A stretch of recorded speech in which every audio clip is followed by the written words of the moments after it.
journal des auditeurs avec Stéphanie Hartmann sur Africa numéro 1. Africa.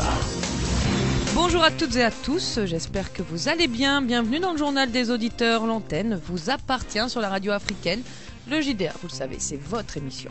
Aujourd'hui, dans le journal des auditeurs, nous attendons vos commentaires sur la menace Front National lors de cette élection présidentielle en France. Pour la première fois, le parti d'extrême droite arrive en tête des intentions de vote au premier tour. Faut-il y voir un symptôme d'une démocratie malade ? Faut-il avoir peur de cette montée du Front National ? Et si oui, pourquoi ? Nous en parlerons dans quelques instants et nous demanderons son avis à Samuel Thomas. Il est président de la Fédération nationale de la Maison des Potes, la Maison des Potes qui est engagée en faveur de l'égalité et qui a organisé le 21 mars dernier un colloque intitulé « Unis pour l'égalité et contre le Front National ». Pour participer à l'émission, posez vos questions à notre invité, composez dès maintenant le 01 55 07 58 00 depuis la France et depuis partout ailleurs dans le monde, composez le 00 33 1 55 07 58 00. Mais avant cela, comme de tradition, on se dirige vers le répondeur de la radio pour une sélection de vos messages. On écoute. Le JDA, c'est sur Africa numéro 1. Bonjour Madame Hartmann, bonjour les amis des JDA et le peuple congolais. Kabila n'est pas une solution en RDC, mais Kabila c'est un grand problème au Congo. Tout ce que nous subissons aujourd'hui à la République démocratique du Congo, c'est Kabila qui est à la manœuvre de toutes choses, des impunités, des atrocités sommaires, des viols des femmes, des enfants, des détournements des deniers publics, des charnières, des tueries partout. C'est M. Kabila qui nous a ramené toutes ces choses-là.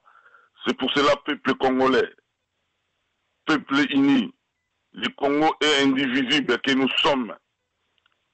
Restons ensemble dans l'unité pour faire partie de M. Kabila. Peuple congolais, l'ère de Kabila s'est révolue. Son mandat est fini depuis le 19 décembre 2016. Mais il est là comme un imposteur. Il est illégalement. C'est pour cela, sensibilisons-nous pour faire partie de M. Kabila et son système. Merci Aïko Mopongi, résistant combattant RCK. Oui, bonjour auditeur d'Africa numéro 1. Je m'appelle Kissamba. Oui, j'appelle parce qu'il y a un débat justement qui est en train de passer sur ce que pensent les présidents, sur les programmes des présidents africains, français, du futur président français concernant la politique africaine. Tout simplement, ce que j'aimerais dire, c'est qu'il serait idiot, infantile, de penser qu'un autre pays, qu'un autre président peut aimer mieux l'Afrique que les Africains eux-mêmes. Donc, si les Africains veulent s'infantiliser, c'est pas la France qui les infantilise. Les présidents africains se comportent comme des enfants. S'ils pensent, et si nous-mêmes nous tenons un pareil débat, c'est que nous espérons qu'un autre président puisse sauver l'Afrique. En politique, seuls les intérêts comptent. Et il est normal pour le président français, le futur, qui sera élu, de ne voir à travers l'Afrique que les intérêts de la France. Donc, arrêtons de vouloir que le futur président aide l'Afrique et que les Africains se prennent en main, qu'ils sachent qu'ils sont responsables de tout ce qui arrive dans leur pays. Quand ils volent l'argent et qu'ils viennent le cacher en Europe, c'est pas, ils n'ont qu'à ne pas le faire. Quand ils font les coups d'État à leurs frères, quand ils les expatrient pour venir les mettre en prison à La Haye, ils n'ont qu'à s'en vouloir à eux-mêmes. Je vous remercie. Bonjour amis auditeurs. Les élections présidentielles en France, le candidat le plus ridicule, le plus qui fait honte à la France, c'est François Fillon. François Fillon, vous vous rappelez, lors de la primaire, vous disiez que si Général de Gaulle avait été inculpé, il ne serait pas présenté. Il faisait allusion à Nicolas Sarkozy. Et voilà son tour. Il est inculpé. Il a frôlé la loi. Il a fait employer ses enfants mineurs et sa femme. Mais un président qui défend les institutions d'un pays qui commence par la mauvaise façon, et s'il devenait président, alors pour moi, ceux qui choisissent encore François Fillon, c'est que vraiment ils n'ont rien compris. Merci, au revoir. Bonjour, bonsoir, Madame Stéphanie et chers auditeurs. J'aimerais qu'on m'éclaire ma lanterne. Je ne suis pas très sûr, je peux me tromper. Le mot Front National n'a-t-il pas été utilisé par des hommes de gauche durant le Front Populaire? Je ne suis pas très sûr, quoi. J'aimerais que quelqu'un me réponde à ma question. Je vous remercie. Allez, bonne journée. Bonjour Madame Akman. Je vous remercie encore. Chez nous, à Bassam, on dit Medawasi. Medawasi veut dire qu'on dit ce Medawasi au chef.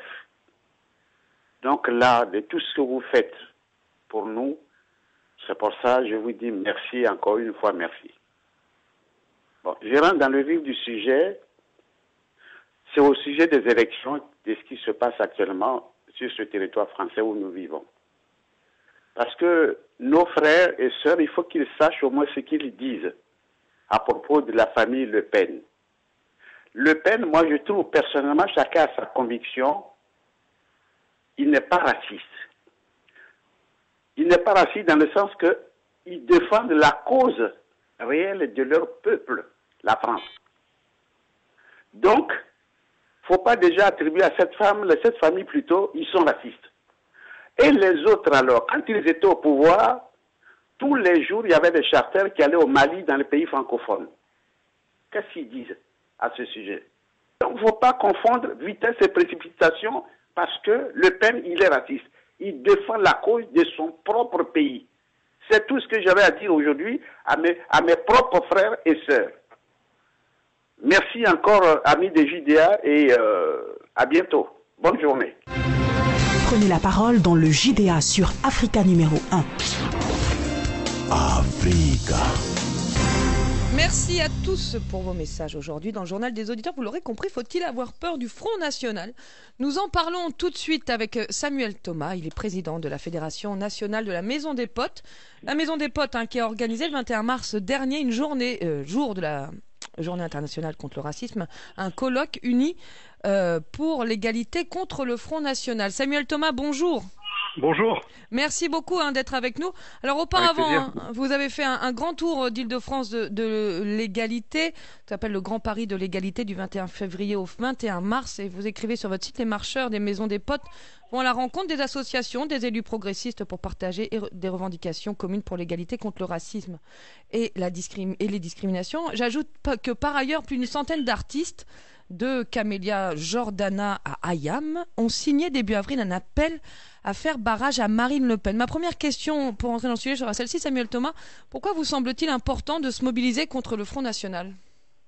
D'abord parce que il y a quand même aujourd'hui une menace de voir ce parti et sa présidente arriver après d'un quart des électeurs en France, ce qui n'est jamais arrivé depuis l'avènement de Pétain au pouvoir. Donc ça fait quand même très longtemps que l'extrême droite menaçait, et sa menace n'était pas considérée comme très crédible.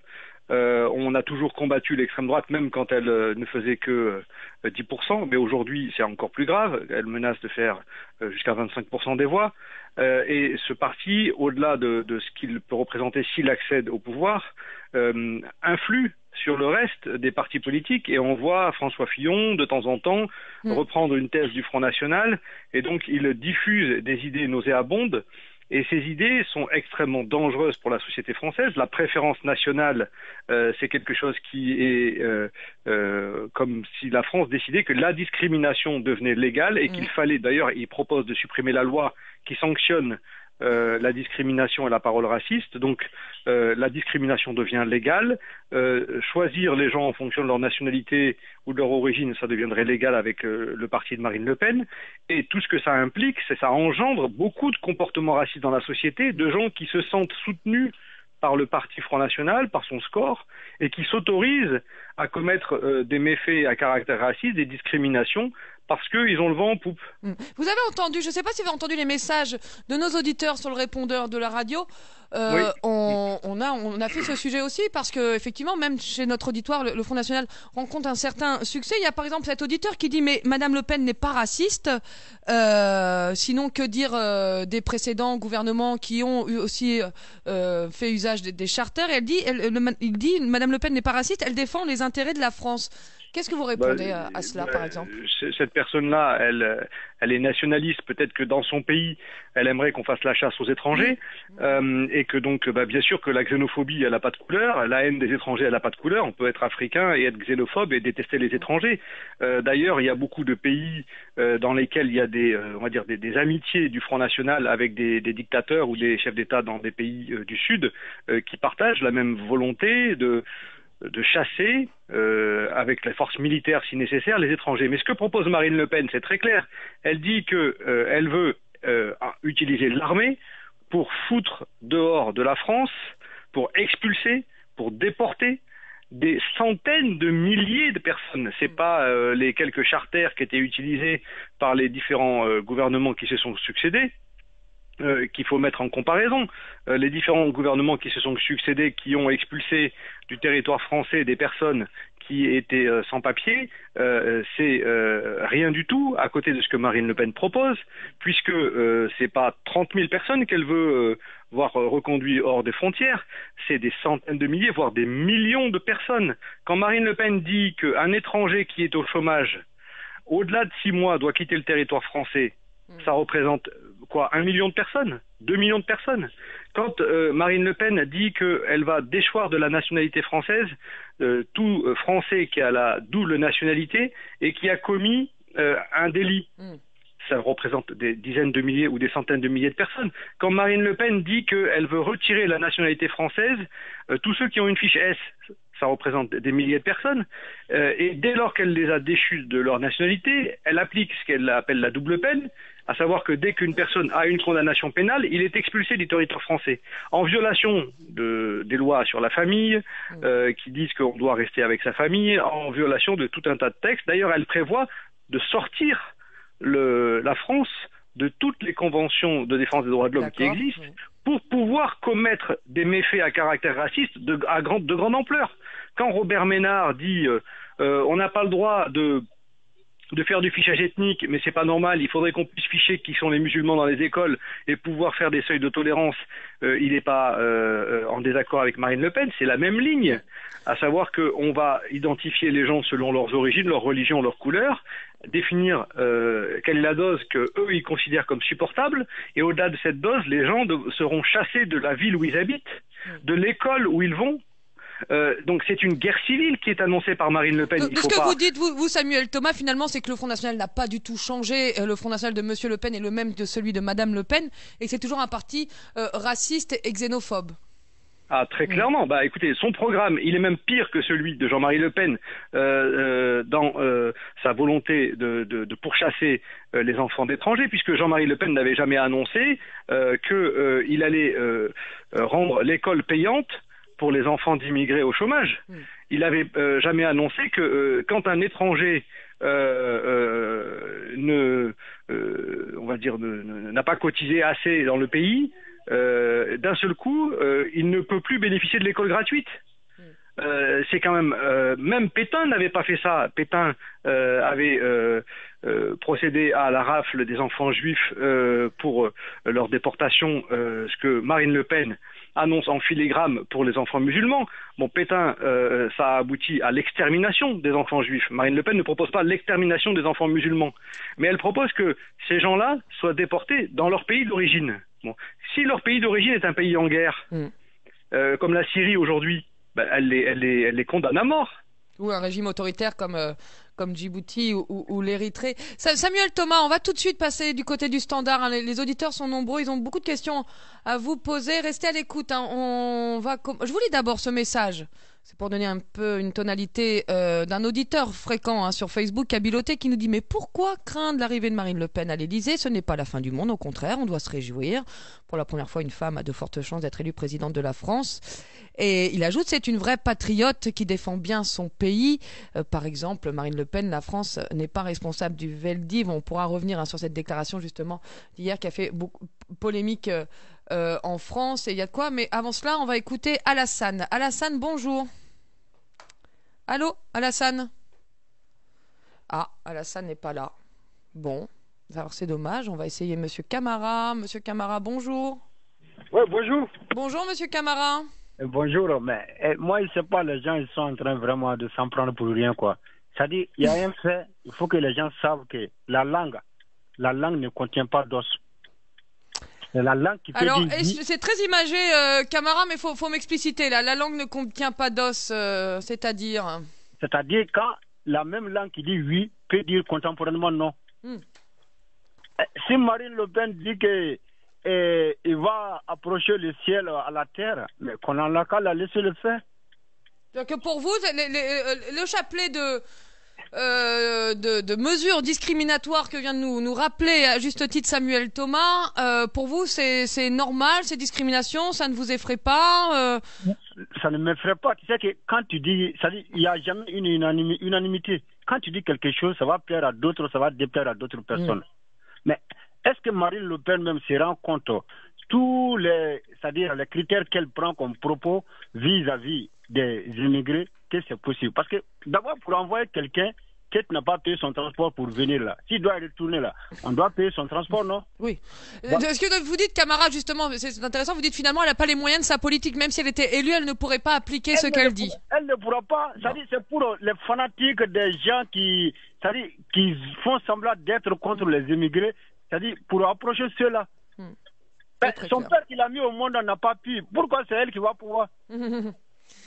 On demandera une réaction à Samuel Thomas dans quelques instants. Merci Camara. Un Camara pour qui finalement le FN n'est pas si dangereux, puisque une fois au pouvoir, ils ne pourraient pas appliquer leur politique. En tout cas, c'est ce que pense Camara. On va voir si Alassane est revenu. Alassane, bonjour. Bonjour Atman. Bonjour Alassane. On vous écoute. Non, mais moi, quand vous parlez de l'arrivée des FN, comme de la manière, comment dirais-je, mon prédécesseur vient de le dire, c'est pas la fin du monde. Mais vous voyez, quand vous voyez l'attitude de certaines personnes ici, et l'attitude de certains frères de nos sœurs qui sont là, qui vivent que de l'assistanat, les gens, ils ont le titre de séjour de 10 ans, qui refusent d'aller travailler, et qui se font des mères isolées dans les maisons, ils chassent les garçons, ils se maintiennent, comment dirais-je, mais attendez, je vais vous dire, moi je connais des gens qui ne sont pas immigrés qui font les mêmes comportements. Pour vous, ça justifie ces mesures? Atman, écoute-moi, tout ça là, aujourd'hui, les Français n'arrivent pas à joindre les deux bouts. Ils sont aigris. Vous êtes d'accord ou pas? Mais est-ce que vous pensez que c'est les étrangers? Est-ce que finalement, s'il y a moins d'étrangers, vous pensez que les Français, entre guillemets, arriveront à joindre davantage les deux bouts? Je vais vous dire une chose. Si tu es désespéré et que quelqu'un vient te dire que c'est ça là ton problème, mais tu es obligé de le croire. Vrai ou faux? Bon, il y a le libre arbitre, hein, et puis on a des convictions. Moi, je vis en France, nous, on vit dans la réalité. Bon. La réalité de la France aujourd'hui, vous voyez, dans les provinces, c'est le désert, c'est la fermeture des usines chaque jour que Dieu fait. Où on va? Les gens sont désespérés. Je vais demander une réaction à la... L'immigré en tant que tel n'est pas un problème, l'immigré qui travaille. Mais l'immigré qui ne travaille pas, qui vit des petits magouilles de vol, mais c'est des problèmes. Vous croyez que ce n'est pas des problèmes? Les gens qui sont, les barbus qui sont en train de tuer les gens dans les transports, où on va? Il n'y a pas de lien entre ces barbus et l'emploi. Mais moi, je suis en France. Moi, quand tu crois en Dieu, tu crois en Dieu, oui, il faut croire en Dieu. Mais Dieu n'a jamais dit à quelqu'un d'aller tuer l'être humain. Vous avez bien compris, Alassane, j'ai bien compris, je vais demander une réaction à Samuel Thomas. Alassane, on a bien compris, il y avait d'un côté l'aspect économie, emploi, vous fustigez le comportement de certains immigrés, de l'autre, vous aussi, vous dites finalement, moi je peux comprendre que certains aiment Marine Le Pen parce que, voilà, avec ses attentats, ce terrorisme islamiste, voilà, certains... catégorie de personnes effraient. Et il y a Violette aussi qui nous dit il faut qu'on donne sa chance à Marine Le Pen. Quand on est immigré, il faut accepter les règles du pays dans lequel on vit, c'est normal. Samuel Thomas, je vais vous demander peut-être une réaction sur, effectivement, on parlait de l'eupénisation, on parle depuis quelque temps de l'eupénisation des esprits. Qu'est-ce que cela, vous qui parcourez les maisons d'association et qui connaissez bien cet univers, qu'est-ce que cela vous inspire, ces réflexions de nos auditeurs finalement, qui sont eux-mêmes immigrés et qui disent Marine Le Pen ne nous fait pas si peur que ça. C'est que des gens qui considèrent que tuer des gens, exterminer des gens, finalement, c'est pas si grave que ça s'il y a des bonnes motivations. Parce que la poursuite du raisonnement de ce genre de personnes, puisqu'il faut quand même aller jusqu'au bout de ce que ces gens-là racontent. Hein. Il faut quand même arrêter un petit peu de prendre les gens pour des abrutis. Si vous voulez expulser des gens et qu'ils ne veulent pas partir, ben vous leur mettez une balle dans la tête, puisqu'il faut être cohérent avec leur discours. Donc qu'est-ce que propose ce monsieur-là, ce monsieur qui déteste ses frères? Il dit voilà, si y en a un de mon pays qui a des difficultés dans la vie et qui, parce qu'il a eu des difficultés, il se retrouve au chômage, et ben qu'on l'élimine, qu'on le dégage, parce qu'il va représenter un poids pour les Français, peu importe le nombre d'années où il a cotisé au chômage dans le pays, peu importe le million d'étrangers qui ont cotisé dans les allocations chômage, les allocations familiales, les allocations retraite. S'il y en a un qui est défaillant, on va appliquer le programme de Marine Le Pen qui dit qu'au bout de 6 mois de chômage, on le dégage, et s'il veut pas partir, on lui fout une balle dans la tête parce que les gens ne voudront pas partir. Les gens, vous croyez que vous allez pouvoir procéder à une expulsion à part en utilisant les chars et les forces militaires pour aller expulser si on dit dans les quartiers où il y a les maisons des potes, il y a 40 ou 50% de taux de chômage chez les jeunes, il y a 20 ou 30 ou 40% de taux de chômage chez les adultes. Ces gens-là, même s'ils sont français, Marine Le Pen prévoit de leur déchoir de leur nationalité française dès lors qu'elle considère que soit ils ont commis un délit, soit elle supprime le droit à devenir français en naissant sur le territoire français, donc elle supprime le code de la nationalité qui permet à la population qui habite dans les banlieues d'être de nationalité française. Donc elle les considère comme étrangers. Et elle procède à une politique qui consiste à déchoir de la nationalité, comme Pétain l'avait fait pour les Juifs algériens, à déchoir de la nationalité les gens qu'elle considère comme n'étant pas légitimes à être français, parce qu'elle a une grande théorie, c'est qu'il y aurait au jour de trop de musulmans et trop d'immigrés dans ces quartiers, et donc il faut s'en débarrasser. Donc ça veut dire quoi s'en débarrasser? Une fois qu'on a privé quelqu'un de son allocation chômage et que la personne ne veut pas partir, et qu'elle dit désolé, moi j'ai un titre de séjour, etc. Vous allez retirer le titre de séjour à des centaines de milliers de personnes, à des millions de personnes, pour après quoi les mettre dans des bateaux, utiliser l'armée, et s'ils veulent pas partir, vous leur tirez une balle dans la tête. Et c'est exactement pour ça qu'elle veut réhabiliter Pétain. Parce que la procédure du Front National, c'est de dire pourquoi pas utiliser les bonnes vieilles méthodes qui avaient été proposées par l'extrême droite dans les années 30 et 40.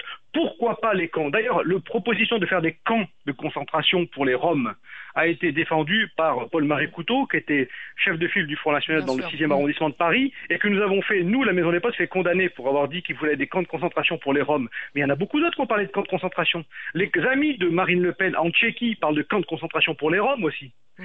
Et son projet de dire qu'il fallait absolument se débarrasser de toute une partie de la population, ça se fera nécessairement par les armes. Les gens ne se laissent pas éliminer, privés de leur territoire dans lequel ils ont grandi, dans lequel ils ont leur famille, sans résister. On peut rappeler, c'est une politique finalement, Samuel Thomas, déshumanisante qui met les peuples, les uns, les hommes, les uns contre les autres. Oui, qui dresse les gens contre les autres et qui bafoue les principes même des droits sociaux qui ont été acquis par les gens. Parce que quand finalement, voter Front National, ce serait aussi se mettre une balle dans le pied et puis renoncer à ses droits, c'est ce que vous dites. En tout cas, c'est ça. C'est-à-dire vouloir la misère et la mort pour toute une partie de la population, les rendre leur vie impossible. Quand elle dit que les enfants de chômeurs étrangers devront payer l'éducation, alors, quand vous savez le prix qu'elle propose, c'est-à-dire que c'est de l'ordre de 6 000 euros par an qu'elle évalue le coût d'un enfant à l'école en France. Mais quelqu'un qui est au chômage, vous allez lui dire maintenant, il faut que tu payes 6 000 euros par an pour que ton enfant soit éduqué en France. Et tout ça, pourquoi est-ce qu'elle le fait? Elle dit, c'est pour inciter les gens à partir. Pour inciter les gens à partir, il faut qu'ils souffrent encore plus. Il faut que leur vie en France soit insupportable. Elle propose de supprimer le droit à l'emploi à égalité avec les Français, et de considérer qu'il y aurait un pourcentage d'emploi pour les étrangers seulement, et qu'il faudrait faire attention à ce que les étrangers soient pas plus de telle proportion, en appliquant des lois qui avaient été mises en place entre 32 et 36 en France, qui avaient abouti à l'expulsion même par la force militaire. parce que les gens disent ça n'est pas possible ce qu'elle propose. Mais si, entre 1932 et 1936, ça c'est déjà passé, vous dites. Il y a 500 000 étrangers, notamment des Polonais, qui ont été expulsés avec le recours à l'armée. Samuel Thomas, excusez-moi, je vous interromps parce qu'il reste à peine 2 minutes et je voudrais que vous écoutiez Souleymane, qui a un regard intéressant, si vous permettez. Restez à l'écoute. Souleymane, bonjour, qui avait une question plutôt à vous poser. Oui, bonjour Madame Stéphanie. Bonjour Souleymane, soyez bref comme vous savez le faire. Non, je vais être très bref. Mais monsieur, s'il vous plaît, vraiment votre discours vraiment m'intéresse. Moi j'ai un peu de souci. Depuis la mort de Zia, de Bouna, sans oublier Adama Traoré et j'en passe, vous savez que c'est le Parti Socialiste et la droite qui ont toujours gouverné la France. Dites-moi monsieur, au-delà de tout discours, de tout sauf Marine Le Pen, comme nous avons fait bloc en 2000 contre monsieur Le Pen il n'y a pas si longtemps, qu'est-ce que vous nous proposez? Vous nous proposez encore qu'on choisisse entre encore la gauche et la droite. Je ne veux pas être si long que ça. Je vous remercie. Au revoir, Pour vous, alors je dirais pas la peste et le choléra. Moi, j'ajouterais cette réflexion, Samuel Thomas, la réflexion de Souleymane. Qu'est-ce qui n'a pas marché? Dans les années 80, on a créé SOS Racisme. On milite pour un monde multiculturel ouvert et on assiste à un effet contraire. Finalement, le Front National se prévaut d'être le premier parti de France. Voilà. Je laisse à votre réflexion. La mobilisation, justement, elle n'a pas été suffisante et pas assez constante. On a cru que simplement parce qu'on avait stoppé le Front National quand il était menaçant dans les années 80, c'était fini. Et puis, beaucoup de militants, ont pris de l'âge. Et puis, la jeune génération s'est pas engagée dans le militantisme. Que ce soit dans la communauté française d'origine européenne, que ce soit dans les communautés françaises d'origine immigrée ou dans les communautés immigrées, l'engagement dans la lutte pour défendre les travailleurs sans papier, pour défendre les victimes de violences policières, il est faible. La taille des manifestations est dérisoire par rapport à la gravité des actes qui sont commis. Quand il y a un acte raciste, il n'y a pas 100 000 personnes dans la rue alors qu'il devrait y en avoir autant. Et est-ce qu'il y a une petite responsabilité des grands partis? Alors le problème c'est quand la police commet des méfaits dans les quartiers, bien sûr c'est le fait de policiers qui peuvent être du Front National, et il y en a quand même aujourd'hui près d'un policier sur 2 qui est tenté par le Front National ou qui est votant du Front National. Donc c'est bien la menace aussi que quand on met une arme entre les mains de gens qui sont de l'idéologie du Front National, c'est extrêmement dangereux.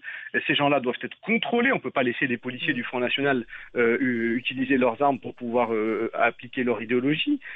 Et ensuite, il y a une manière de former les policiers et de donner des directives qui est de la faute de la gauche au pouvoir et de la droite au pouvoir, qui ont été mal formés, mal encadrés, et qui ont utilisé les policiers pour faire de la sécurité coup de poing dans les quartiers, au lieu de faire une police de proximité qui crée une bonne relation avec la population. Merci Samuel Thomas, merci beaucoup d'avoir été notre invité, d'avoir rappelé certaines vérités à propos du Front National. On arrive à la fin de cette émission. Merci à tous, on se retrouve demain. À demain.